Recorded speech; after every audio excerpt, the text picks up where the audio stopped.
Welcome back to Hey Kentucky. Now let's pick up my interview with former UK quarterback, wide receiver, do-it-all guy Lynn Bowden as he talks about his family and growing up in Ohio. When did you get your first tattoo? I was 13, going 14, I want to say. Yeah. Which one was it? It's my initials on the back of my arm. Yeah. What's the most recent tattoo you've got? Probably this and the one on the back of my neck. Yeah.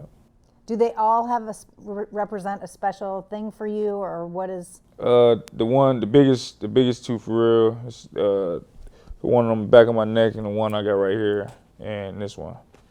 This one said "hate it or love it," and it's basically me. You gonna hate me or you gonna love me? I'm still gonna be me. And the 236 is the house I grew up in, which is my grandma's house right now. So that's basically where I was raised at. And this one right here got an H, a balloon, an S, and it's Homo Squad. It's not a gang, so no one jumped to a conclusion, but it's my family thing. We all got it tatted. Talk about your grandma. My grandma, I grew up there. There's like 17 of us just in the house, three-bedroom house. A couple of her sons living there, which is my uncles. My grandpa actually, which is my mom's dad. He lived there with us. A bunch of my cousins, but I call them my brothers. They gonna go everywhere with me, and it wasn't an easy place to grow up in, just because of the surroundings that I had to adapt to, some of the things that, I seen and had to do. And, it worked out for the better for me, for real. It's just now I got a shot to show my family, like, there's stuff out there different for us to do and be a part of.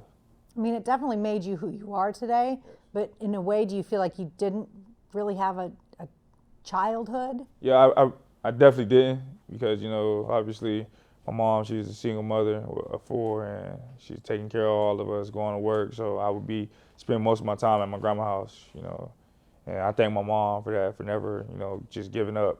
She's always put her mind to it and did everything she had to do for me and my other siblings. And everybody that I grew up with in them houses, and in that house, they always been on me, so. And you're gonna see them with me, so. And then becoming a father at a young age. Mm-hmm. I imagine you feel like you've had to be a grown-up for a long time. Yeah, I feel like I've been a man in the house, just since I was like 8 or 9 years old, just trying to help my mom take care of everything, do all that. Have my son, my senior year in high school. It changed me for the better, because I was a wild young kid, just trying to live life. And once I found out I was having him, I knew I had to change, because I wanted his life to be different from mine. And I don't think many dads at that age can think, have that mindset that things have to change. Yeah. Well, I knew I had to, because if it didn't, he was going to grow up without me, and I just wasn't going for it. Talk a little bit about your son. My son, that's my everything. He means the world to me. Every time you see me, I want you guys to look at me as I'm doing it for him, and he's the reason I am the way I am. My drive is so high because of him. What's he like? What's his little personality like? He's literally the same person as me, just in a little body.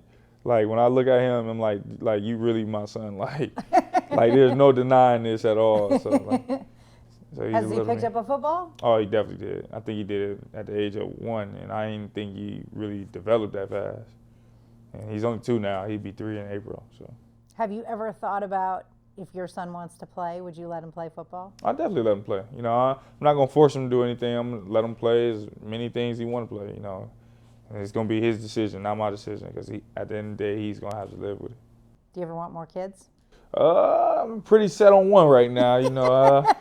This is a lot. Maybe a couple years down the line, he a lot to deal with. It's a lot to deal with. Listen, it won't get easier. Yeah, it ain't gonna get easier, but I don't know. I'm set with 1 right now. Is he talking to you now? Like, can you? Yeah, he's talking a little bit. But you understand him. Yeah, he picks up on a lot of stuff. So.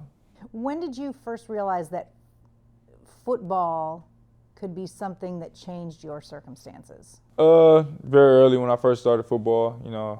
Everyone would tell me I was good. And just when I got to high school, which nobody ever thought I would have made it to high school because of the way I was, it clicked to me. And then I started getting offers, and I got here, And I'm like, this really gonna be the way out for me and my family. What a special guy. All right, tonight's wrap up is next as Hey Kentucky continues.